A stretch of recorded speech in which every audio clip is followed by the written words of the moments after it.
उनकी सोचने की शक्ति को जकड़ लिया। सूरज की किरणें धीरे धीरे चमकने लगीं, पर राजा विक्रमादित्य अपनी भूख और प्यास को भूल चुके थे। उनकी जिज्ञासा उस रहस्यमयी लड़की के बारे में जानने की थी। लगभग 200 कदम चलने के बाद राजा विक्रमादित्य की आंखें फिर से चौंधिया गईं।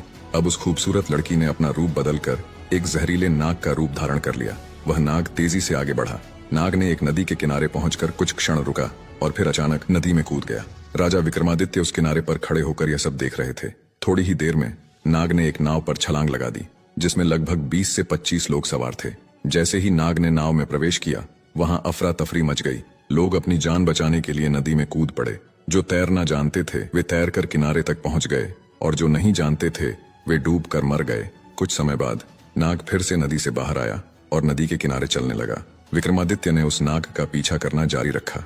कुछ दूर जाने के बाद राजा विक्रमादित्य ने फिर से देखा कि वह नाग एक वृद्ध ब्राह्मण के रूप में बदल गया है। राजा ने सोचा, अब यह सही समय है इस रहस्यमय प्राणी से जानकारी प्राप्त करने का।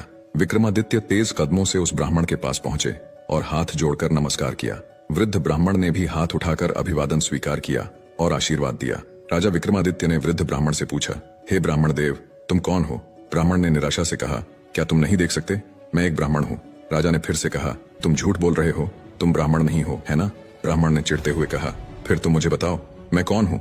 राजा ने कहा, तुम वह नहीं हो जो तुम दिखते हो। ब्राह्मण ने उत्तर दिया, जो भी मैं हूँ तुम्हें उससे क्या मतलब? तुम अपने काम से काम रखो और अपनी राह देखो। राजा विक्रमादित्य ने दृढ़ता से कहा, मैं तुम्हें बिना सच जाने नहीं छोड़ सकता, तुम्हें सच बताना ही होगा। ब्राह्मण ने फिर कहा, मैंने तुमसे कहा ना कि मैं एक ब्राह्मण हूँ। राजा ने कहा, तुम मुझसे झूठ नहीं बोल सकते। मैंने तुम्हें तब से देखा है जब तुमने लकड़हारे को मार डाला था। फिर तुमने एक सुंदर लड़की का रूप धारण किया और उन 2 सैनिकों को एक दूसरे को मारने पर मजबूर किया। फिर तुम जहरीले नाग में बदल गए और नदी में कूद पड़े। तुमने नाव पर सवार लोगों में अफरा तफरी मचाई। अब तुम एक वृद्ध ब्राह्मण के रूप में हो। सच सच बताओ, तुम कौन हो?